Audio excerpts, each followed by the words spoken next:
So, we are here to talk about a very, very important subject, and that is regarding the stolen children of Ukraine. And we have been helping the Ukrainians to address this problem, help them with challenges that they're facing in terms of identifying and locating these children. And I'm shortly going to talk about some figures which are going to be very, very alarming for all of you. And I think that this is going to be quite an emotional session, to say the least. Now, needless to say, I was completely unaware that this was indeed an issue. And again, for many of you, you are also probably unaware that this is an issue and the true extent of what has been taking place. And again, rightly or wrongly, we find that the media is focusing very much on the conflict itself, what is taking place on the battlefield. And naturally, because of that coverage, we at home, we tend to forget about the civilian victims of this conflict. And it's important to keep that in mind. So some hard-hitting facts.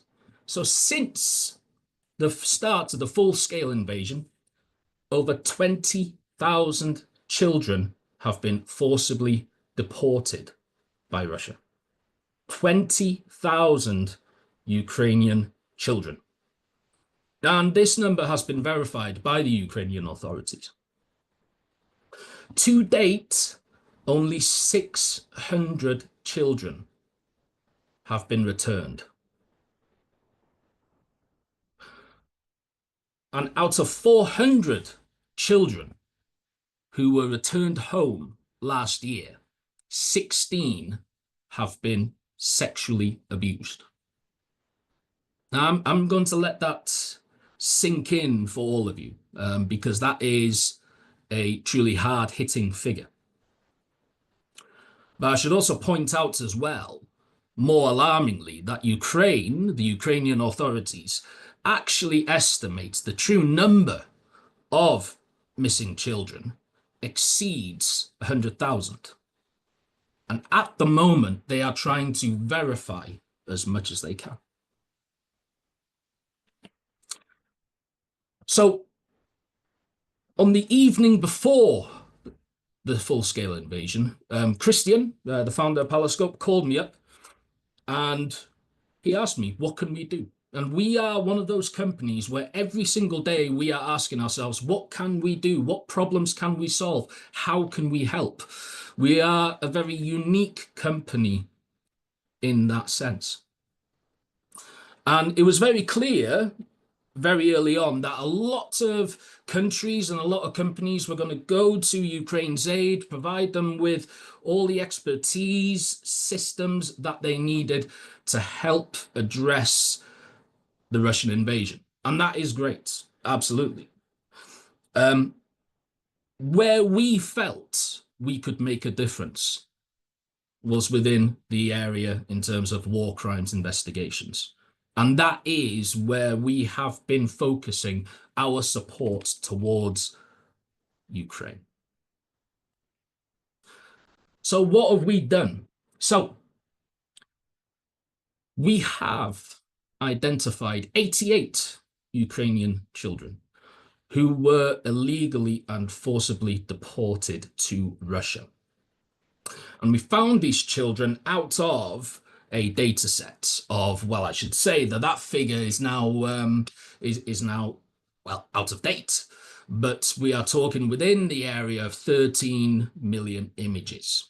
And that's a lot of images that had to be processed. And how we're doing it is, as you can see on the slide, we are taking the faces of the children and creating alert rules inside of Paliscope Explore, our flagship product. And then we are ingesting and processing quite a large number of images, as you can see, 13 million plus. and we're trying to find face matches.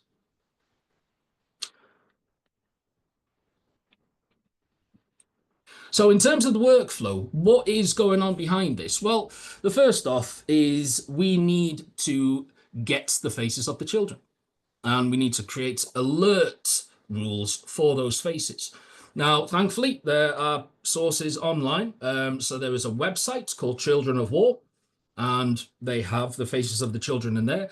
There is also a NGO called Magnolia, and they are doing the same. They are running weekly bulletins where they are putting up the faces of the children and explaining where they were taken from, when they disappeared. But also as well, obviously through our interactions, we have official sources in Ukraine who understand what it is we're trying to do, and we are obviously there to help them. Not just with this, but also providing our products and providing advice and expertise. So that is how we are creating the alert rules for each of these children. Next comes one of the trickier parts. Where do we get the data from? Now, the person that you're seeing on the slide is Maria Lvova-Belova, and she is wanted alongside Vladimir Putin by the International Criminal Court, specifically for her role and Vladimir Putin's role in forcibly deporting these children. It is a war crime. Make no mistake about this. It is a war crime. So naturally, for us, the starting point is with her. And she has a social media presence. And what we are doing is we are using open source scrapers and crawlers, and we are extracting any media, any videos, any images from her profiles. We're also getting her friends list. Who is she socially connected to? And what groups and communities that she is a member of. And we are developing our data set from there. So we have her content, great. We're now starting to understand her inner circle, her husband's involvement, and the involvement of her sister, as well as other close confidants. We start to understand where they are mutually members of certain groups and channels on Russian social media. And then we start to find other individuals, collaborators, for example, who are members of the same group. Essentially, we are extracting all of this content. Now, we are not doing a blanket scrape. So we are not turning on the scraper, these open source scrapers, and pointing at Russian social media and saying, get everything, absolutely everything. And for two main reasons. Number one, simply we don't have the space. It requires a lot of space to be able to achieve this. But secondly, and more importantly, is that it's unethical. And again, as we are based in Europe, we should understand that there are limitations and that there are things which are considered unethical when it comes to data collection. So the approach that we have is a targeted data collection. We are finding the individuals who are directly responsible for the illegal deportations, and we are finding the channels and groups belonging to orphanages and so-called summer camps, where many of these children are currently placed. But it ends up being a large amount of data. At the moment, in excess of 13 million. So how do we process all of that? Well, that's where we really do come in. We are processing that data in an offline and on-premise environment through Paliscope Explore. So we are adding the images into our platform, which is sitting on a laptop, a very powerful laptop, adding all those images, and then it is telling us when it is detecting a face match. And then it is up to me as an investigator or analyst to go in and apply a typical red, amber, green system of categorizing each of these face matches. So inevitably, we find that there are a lot of false positives. But within that needle of needles, or haystack of needles, we are finding some of these children through face matching. So there is an expression, you need to be able to see it before you can actually believe it. And that's where I come in now, and I'm going to show you our system. And hopefully you should all be able to see Paliscope Explore in front of you.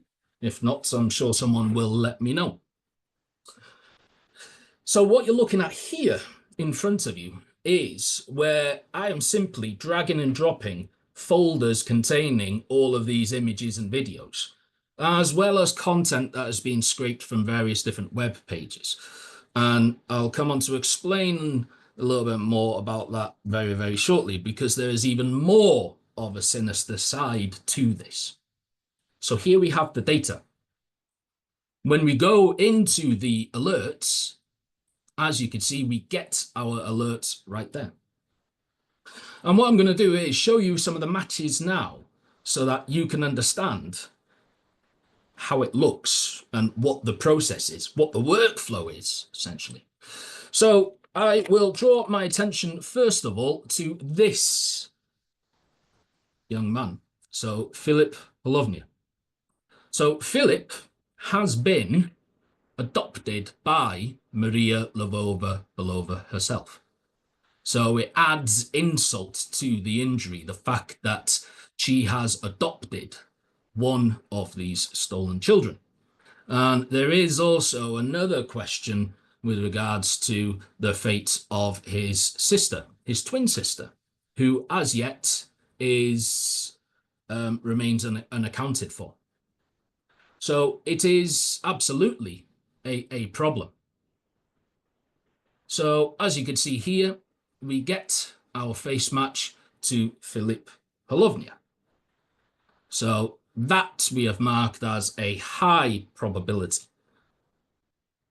that it is the same person. So that is quite something. So moving on, and I'll focus on another child, Mila. And there is an even more sinister side to this. Hence why we are also scraping from web pages. So one of my close colleagues, Louise, she obtained quite a large number of website content from various different adoption sites, Russian adoption sites, and we put that data in, and we started to find even more face matches. So yes, some of these children are being taken from Ukraine and they're being placed on Russian adoption sites. And there is Mila. And if I can, so we can see her face, there she is. So, as I said, it adds insult to the injury. So if I open that file in a separate tab, and I'm going to open up the source, this is the page that was scraped by my colleague, Louise. And when we scroll down, we find Mila there. So as I said, these children are not only being taken and placed inside various camps, they're also being placed in orphanages, but they're also being placed on adoption sites. So I'll let that sink in again. So it is truly quite horrific. So the next step to all of this is that, yes, okay, we have visually identified some, and I mean only some, very small amounts of these children. Naturally, that's great, but our focus is, what about the rest of them? What about the rest who have yet to be found? As you can imagine, we are very much mission focused in that regard. So as I go up to here now and minimize that, I'm also going to throw our next product, Paliscope Build. And this is where we have a very large number of users in Ukraine who are using Paliscope Build. Why? Because that is the next step in this process. They are finding these children based on facial recognition inside of Explore. Next, they need to document it. And this is where Build comes in. This is the documentation tool. It is about building the case and building the case report. So as you can see here, we have a forensic browser which comes inside of Build, where we're able to forensically collect web pages, images, videos. Everything is hashed, and everything, more crucially, is being audited. Very, very important. So as you can see, we are collecting this content, hashed, safe and secure. The next step is that it needs to be placed inside of an evidence report, case report, as you see right here. So these systems are currently being used inside of Ukraine. And we are also helping the Ukrainians. We are not a company which is driven by profit. We are driven more by the need to do good. And it's probably heard that from many different company representatives in the past, but we absolutely stand by that. So going back to the PowerPoint, and we have already covered this slide. And I have also mentioned about Paliscope Build.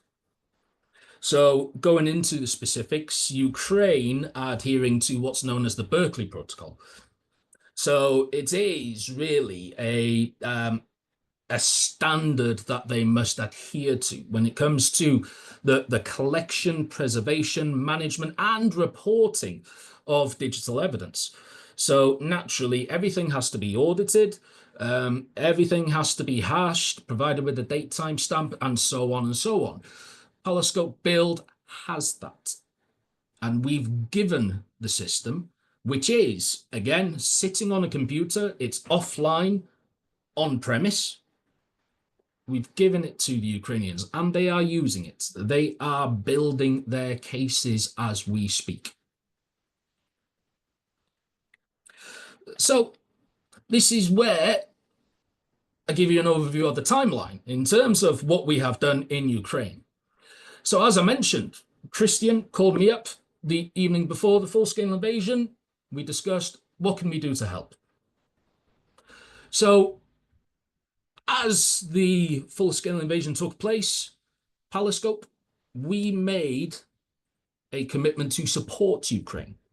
And I would say that within the space of 2 or 3 days, I was delivering remote online training to several investigators from certain Ukrainian agencies. So that's how fast we reacted to this. Followed up a few months down the line, and it was my first time inside of Ukraine where we had high-level meetings with various different senior Ukrainian representatives who liked what we do and the fact that we declared our commitment to support Ukraine and provided them with our solutions.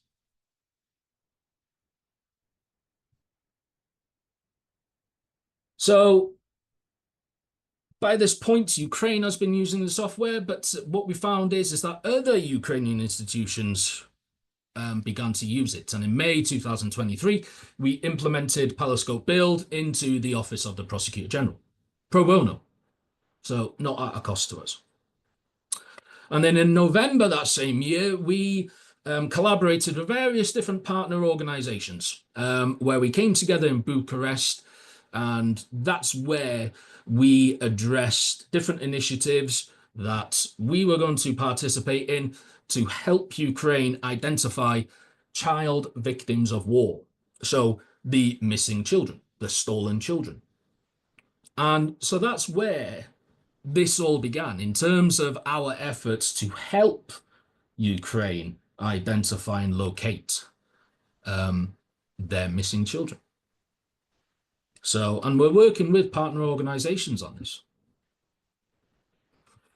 And as you see, so in August this year, I was back in Ukraine for the fourth time, delivering training, very intense period of time. Naturally, a lot of airstrikes, as you can imagine, but mission focused, gets the training, give the Ukrainians the support they actually need. And that's what we did. And even now, we are continuing to support them.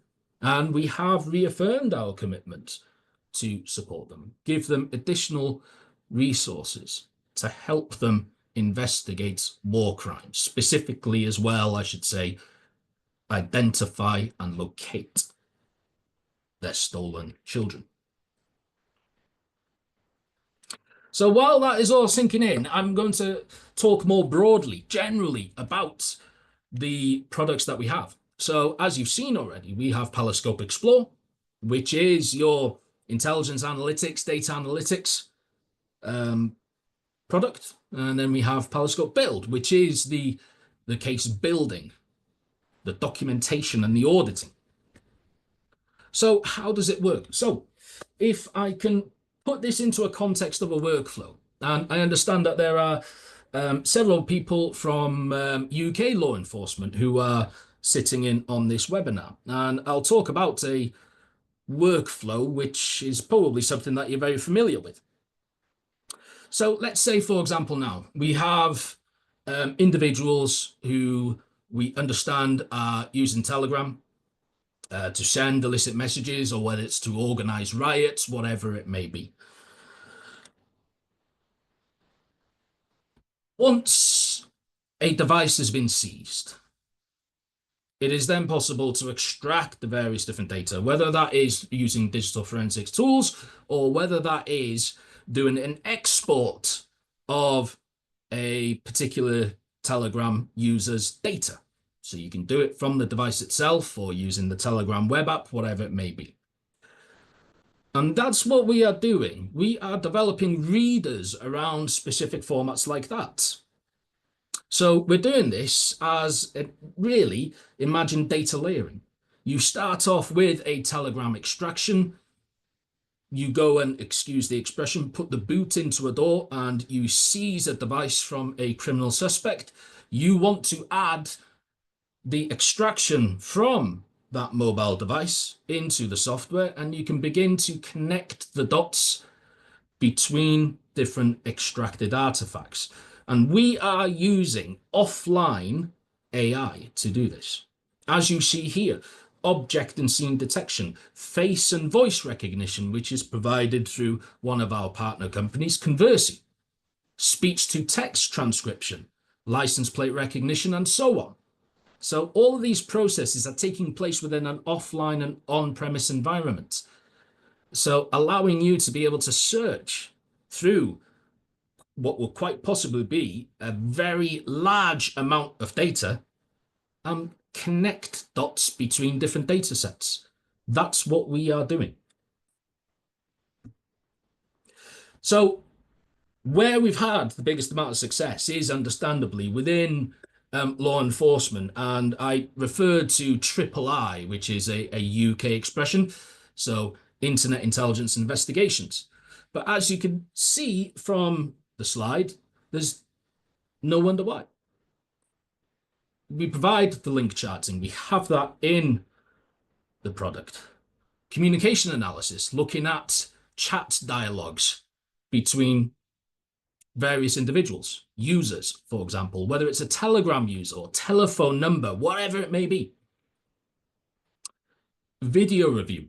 We're extracting a very large number of frames from videos. Ultimately, it becomes searchable, and ultimately we can do things such as reverse face recognition. Also, searching for keywords, words which are spoken inside of videos and sound files. So we're giving more search capability and very advanced filtering capabilities as well. You do a search for a particular term, and then you need to be able to filter those results down, whether it is by a face or object or even both. You can do that. So various different views, data visualizations that we have inside of Paliscope Explore. But what I would say is the most exciting feature that we have added to Paliscope Explore is the Paliscope Partner Store. We are partnered with other companies. So that means if you've got a data set, whether it is an extraction from a mobile device or a Telegram export, and you find a username and you want to be able to search using OSINT Industries to see if there are any matches to that username, you can do that inside of Paliscope Explore. So we offer that data integration where you can connect to other platforms. And it's not just OSINT Industries either. Camera Forensics, WebIQ. We have other partners, Deja Vu AI, who offer very advanced pattern matching capabilities. There is a lot that you can do inside of Paliscope Explore, as you can see. And it is making an impact. It is helping law enforcement, even as we speak, across many different use cases.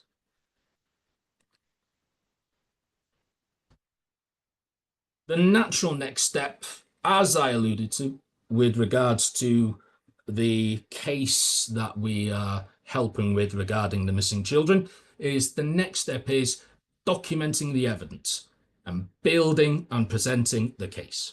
And this is where Paliscope Build comes into the picture. Again, it can be integrated with Paliscope Explore, where you find the face of a missing child in an image, then you can connect Paliscope Build to Explore to save that image in an admissible format. And again, using the forensic browser that Build has to offer and producing the reports and the audit trail, all of which is very important for, I would say, probably all of you who are working in law enforcement or judicial authorities.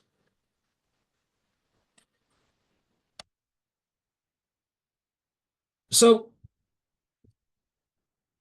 as it is New and Christmas, this is a little bit of a heartfelt message from me, is that this will be the second or perhaps third Christmas that these children have been separated from their families. And think about that, because it is a problem and it is very underreported.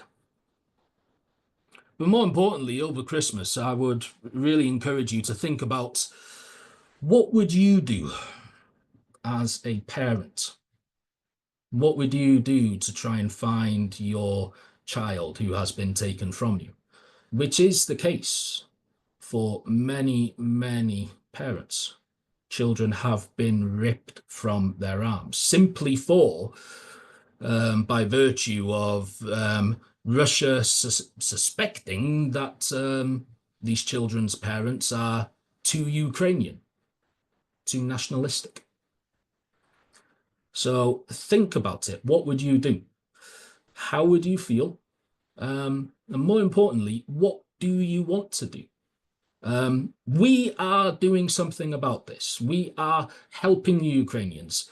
And I should say, we are not the heroes in all of this. The heroes are the people that I've been training in Kyiv, the investigators who are working night and day to be able to find these children. They are acting. We are supporting them. Simply, that's all we're doing. We're supporting them. They are doing the hard work. But our message is that we are making a stand about this. We are making noise about it. And the general message is, now we act. It is that.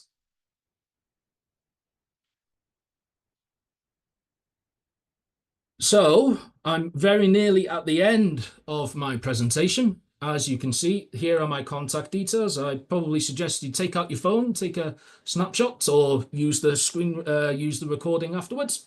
But you can find me on LinkedIn. You also have my email address there.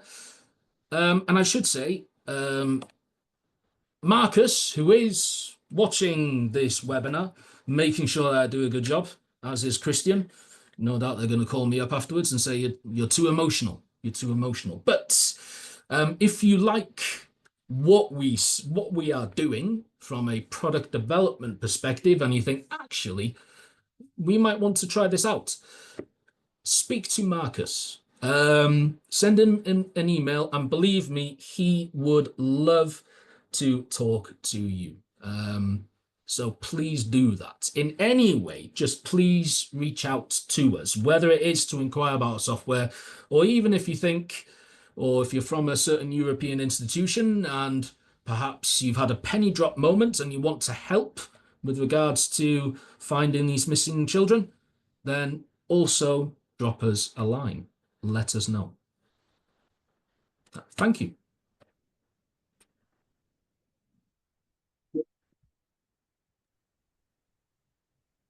Okay, thank you so much, Joseph. Just to be quick about the Q&As, not so much right now, but let me start with a question, or maybe it's more a statement of one of our oldest members, Liliana Korostelova. She is working in the Ukraine on exact the same topic.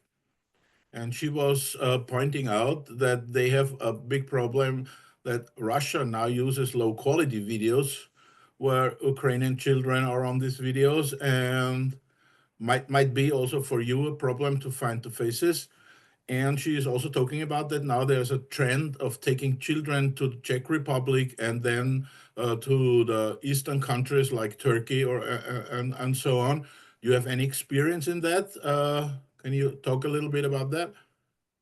The last question, yes, I'm aware that some of these children are ending up in Chechnya, which is more worrying, um, considering that certainly when it comes to Chechen fighters who are fighting in Ukraine, they are brutal.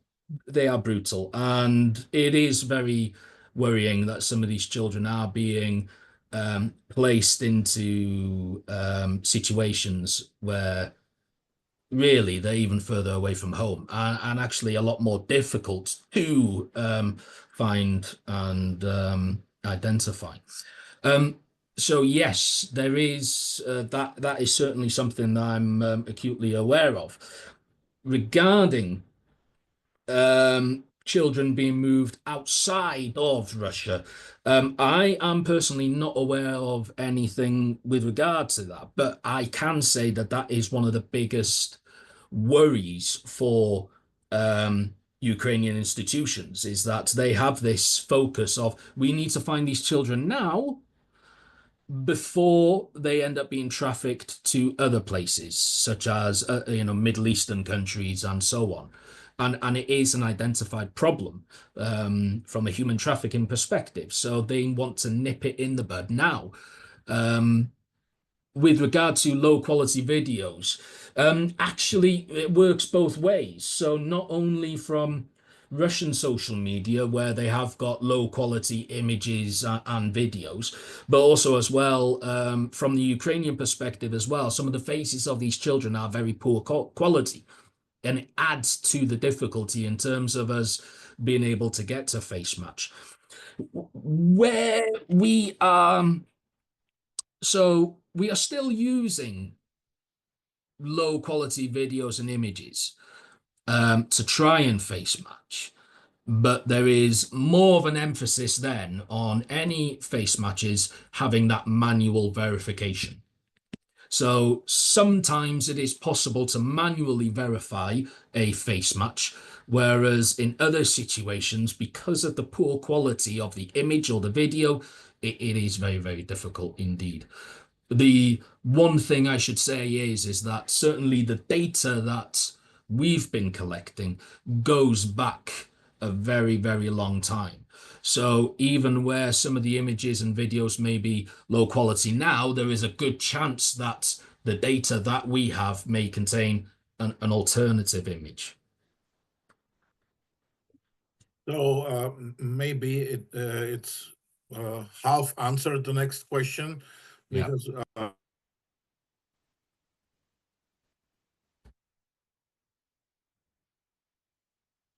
Yes, I see that one.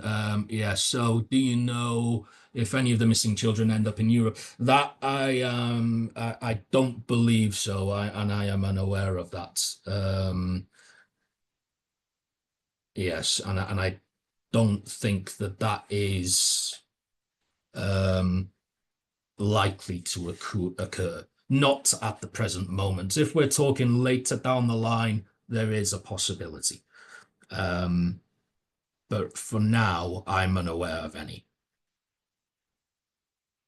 okay. So Joseph, do you see also the other three questions or three or four?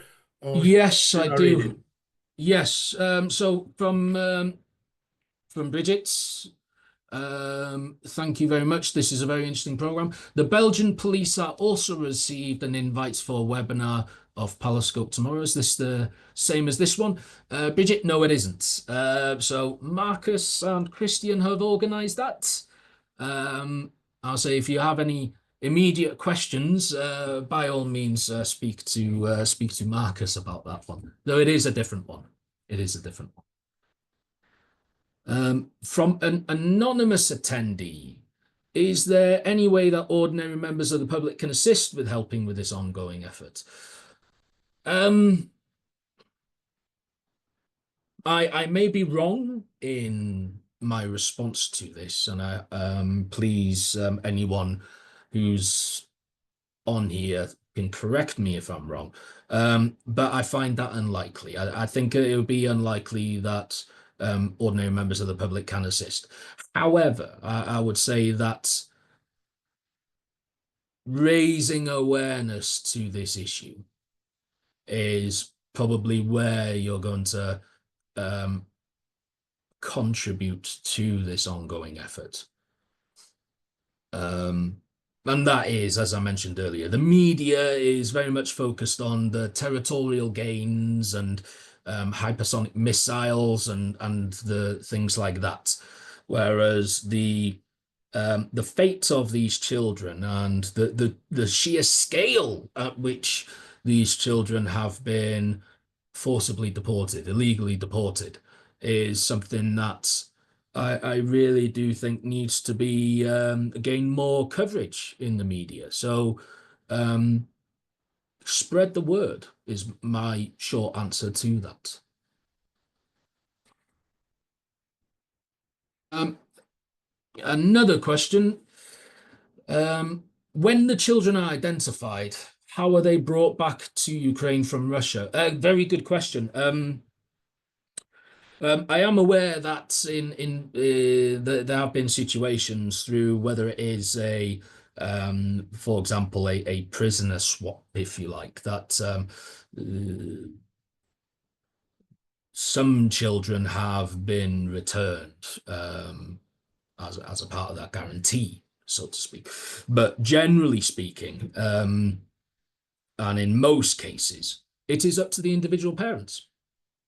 And it's become even more difficult now. So for some of the parents previously, they would have to travel into Poland, and they would have to find a way into Belarus and then find a way into Russia to the location or the orphanage where the child um, is or was, should I say. But it's become even more difficult because some of these parents have been arrested when they enter into Russia or Belarus. Um, so it is very difficult. And if I say it, that is one of the biggest challenges after finding, identifying, and locating them is how do you get them back? At the very least, provided that we are continuously monitoring and helping the Ukrainians continuously monitor social media, we can keep track of some of these children, the faces of these children over a period of time. Um, but as you would expect, there is no formal mechanism for returning these children back to Ukraine, unfortunately. And another question here is, do you use dark web resources? We are looking for information on dark web now. Uh, in relation to this case, no, we haven't.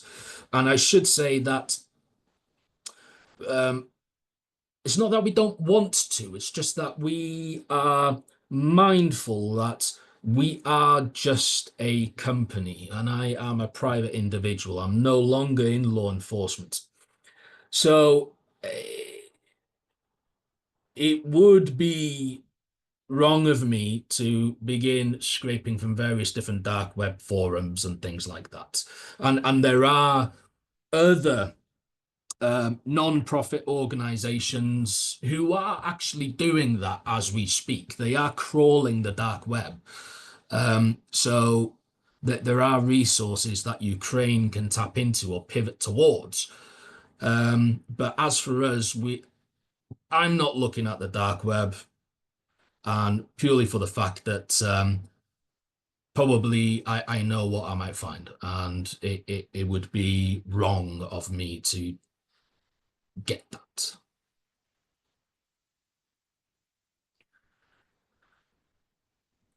And a question, is it possible to track the vehicles used to kidnap these children?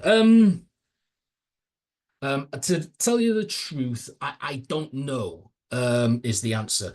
It very much depends. If there is video footage or photos which shows the license plate number of, let's say, for example, the military vehicle or the bus that was used to transport the children, then in theory, I'm pretty sure that's, again, with enough data like ours, and bearing in mind that we are doing license plate recognition, we could track those vehicles.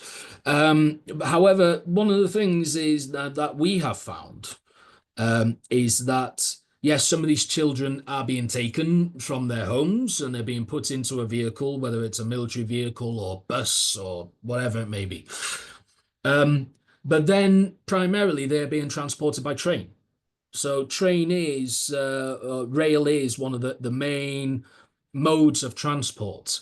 So that is something that we cannot keep track of.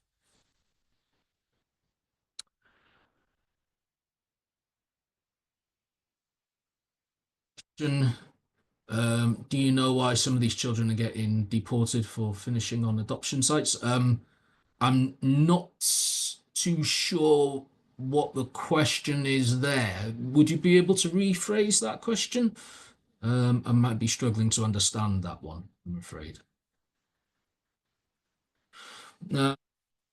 Question from Emma. In terms of the facial recognition matching, is that an AI element of Paliscope Explore? I wonder as the children grow and their facial features mature, if this presents issues for the application. I wish Christian was on this webinar. Because he would be able to demonstrate to you, although quite embarrassingly, perhaps. Um, so we have tested it out. Yes, on images with these children, because they do mature, even though it's only been the space of 2 or 3 years, but we are getting the matches. But we have tested it out on data of our own, and funnily enough, Christian has put in pictures of when he was younger. And he has been able to keep track of the facial matches, so it will do that. However, if you put in an image of, let's say, a child that was 10 years old and you want to be able to match that face to a child, 20 years down the line, and that's all you've got to go off, it might not be able to do that. But if you've got images of children with various stages of their life, then it will match that. It will be able to do that. And I do have some responses from Christian here in relation to that question. Um, so when it comes to the faces of older children are better, and that I can say is correct. When we're trying to match the faces of children, toddlers, small babies, um, it's not as good as that. And again, that's just the nature of AI and facial recognition. But again, as he says here, and as I have said, is that yes, as long as there is data which shows age progression, then it will match those faces up together. From an attendee, do you also offer training on Paliscope? Yes, we do. I would say please speak to Marcus, send him an email, and he will discuss what it is that we do, the products, and also the training, which most likely will involve me. I'll be doing the training. The next question is the recording being shared with the participants? I think the organizers can answer that one. Another question. Do you use any geospatial tools or services within Paliscope? Right, this is where it gets very interesting. We have got a map, so you can, if you've got location data, whether it's coming from EXIF or a spreadsheet with latitude, longitude, or even IP addresses, it will map that. It will put it onto a map interface that we have. One of the more interesting things that we have added to the Paliscope Partner Store is an integration with a company called Rigger AI, and they are absolutely fantastic. They really are. And what they have is an ability to do basically images to geolocation. So you would be able to right click on an image and it will use its AI to try and determine a location of where that image was taken. So far, I've tested that certainly on various different locations relating to the UK riots that we saw in the summer, and the accuracy is out of this world. It really is. And I'd say that if you are looking to try Paliscope Explore, also inquire about Rigger AI and our integration with them. And one question from Miriam. There's some kind of psychological assistance for rescued children after being reconnected with their families. Yes and no. So we are partnered with organisations who provide a range of different expertise, ranging from child victim identification to child victim interviewing techniques and things like that. And the reason why is because Ukraine, and certainly the agencies that we're supporting in Ukraine, have rightfully pointed out that we've never dealt with this before. We need the expertise, or we need to be trained on how to support these children after they have been returned. And I'd say that for the international community, that is something that we really do need to have at the forefront of my minds, is what support mechanisms can be put into place. We are trying to help to address just a part of that issue through our partners. But absolutely more can be done about that. So another one here.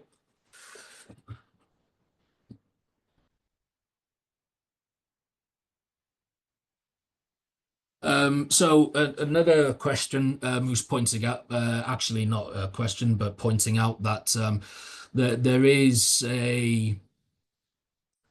an opportunity to collaborate in terms of public-private collaboration on this very issue. And yes, you're right. There really is, and I will say that's where Paliscope is coming in with this, where we are engaging with various different institutions. But speaking personally, I think that more can be done. Um, and I would say that if anyone here is from um, a a public body in whether it is the European Union or at a national government level, and you think that actually this is something that we would want to help with, then I'd say by all means get in touch. Um, Absolutely do.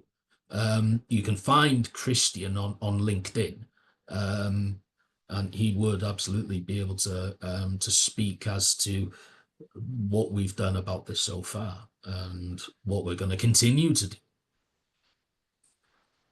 The last question that I see here is are the deportations ongoing or has it stopped? It is ongoing, even still. It is ongoing. And as I said, that number that I spoke about with the 20,000 children, verified children, that number continues to grow. And in terms of the Ukrainian estimations, that continues to grow as well. So it is still taking place. And wherever Russia makes a territorial gain, children end up being deported. So it is still on. And question from Florian, what was the name of the firm? It's Riga, so RIGR. So they are one of our partners, so they can be used. So their technology can be used inside of Paliscope Explore. Great. Thank you so much. And as I remember the last webinars we were holding on our platform, I'm pretty sure you broke up the record in answering questions. So this is really great. Such a big number of questions. I love that because I'm more than sure that it points out that your presentation was more than interesting for the people. So really great stuff, Joseph, and I appreciate that you brought us a little bit closer to this really bad topic, to be honest. It was very, uh, let's say for me, it was very depressing to see what's going on with these children. And so my personal opinion is that you guys make a great job, not thinking about only about the money for your company, also thinking about to help the Ukrainians in that case. So that's really great. And this reminds me that maybe you remember a first person who was asking the question, Liliana Korostelova from the Ukrainian police. And I'm pretty sure she will have some additional questions. And I'm also pretty sure you will be willing to help and answer if she connects directly to you or to one of your company. So that really great stuff. Thank you so much. And now I'm handling over to Norma for the final statements. From my side, Joseph, Merry Christmas and a Happy New Year. I hope we can see us very soon, maybe in person, hopefully in person, Yes. or maybe on another webinar or an in-person presentation would be great. So Norma, the stage is yours. Thank you once again. Thank you, Sam. Thank you, Joseph. Really was an important webinar. We wish you Merry Christmas too, but in the part of our manager director. So, Michelle. Thank you very much, Norma. Thank you, Sam from the IACA for organizing this. And of course, thank you so much, Joseph, for bringing this very important topic to light and to the public. And we hope we'll be able to do our part to spread the word as well. It will be on our YouTube channel. And so we hope we get many people watching your message and make sure that this word gets out and people know what's going on. So we're very happy to be here to support you in this journey to get the word out as well. Before we go, I just want to say thank you for joining us today, as what Sam mentioned. We're very happy that there are so many people hearing this message, and I just want to wish you a very Merry Christmas and Happy New Year. I see many familiar names here, and I hope you'll all have a very, very happy holidays, but keeping in mind the problems that we have today, of course.